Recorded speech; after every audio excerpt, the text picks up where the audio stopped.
Hi, this is Brooke Hedrick, testing the Loudmouth Class A amplifier for the Contextual Electronics class.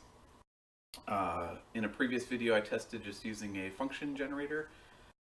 Tonight we'll actually test putting a audio signal through it, because that's kind of was the point of this amplifier and the Class D that we're going to build after this. What I have connected here is the same way I had the amplifier connected before. Over here is our input signal that's coming into the loudmouth. Over here is power. We've got 5 volts coming into power the loudmouth amplifier. And then we have a, on the output pins, I've got an oscilloscope.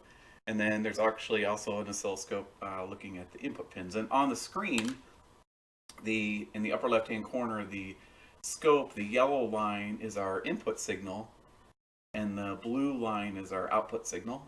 And then down here, I just have an iPod Touch that I modified a jack to not allow me to put signals onto the little piece of the breadboard. And then from the breadboard, it feeds into a little jack from Adafruit that's actually a breadboard friendly 3.5mm jack.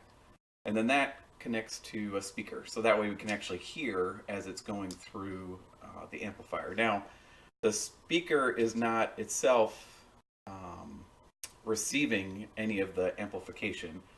So you won't notice any difference in how loud it is. The speaker's just letting us hear the original sound coming out of the iPod Touch. In another video, or maybe a second half of this video, I actually will hook up some speakers and we'll use a decibel meter and see what the difference in decibels we get based on when the amplifier is in place and when it's not. I'm going to press play on the iPod, and so there's our signal there, the yellow signal. The divisions on our scope up there are 100 millivolt divisions. So we're seeing around 100 millivolt signal coming in, approximately. And then what I'm going to do is I'm going to turn on the power to the amplifier and we'll see what happens. So turning the iPod back on.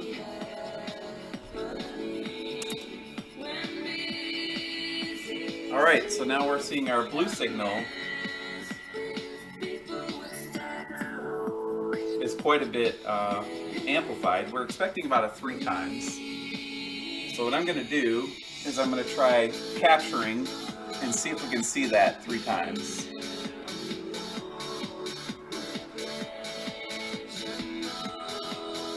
Alright, so there we go. That's a pretty good one right there. We're seeing a range of about 300 millivolts from the bottom to the top end of the signal, and that's on the output, the blue line, and the yellow line we're seeing is about 100 millivolts. So we are actually seeing that 3 times amplification we've been looking for. That ends this test. We've proven that the audio signal amplifies just fine. Next step is going to be to actually hook up some speakers and actually hear the difference that the amplifier is creating.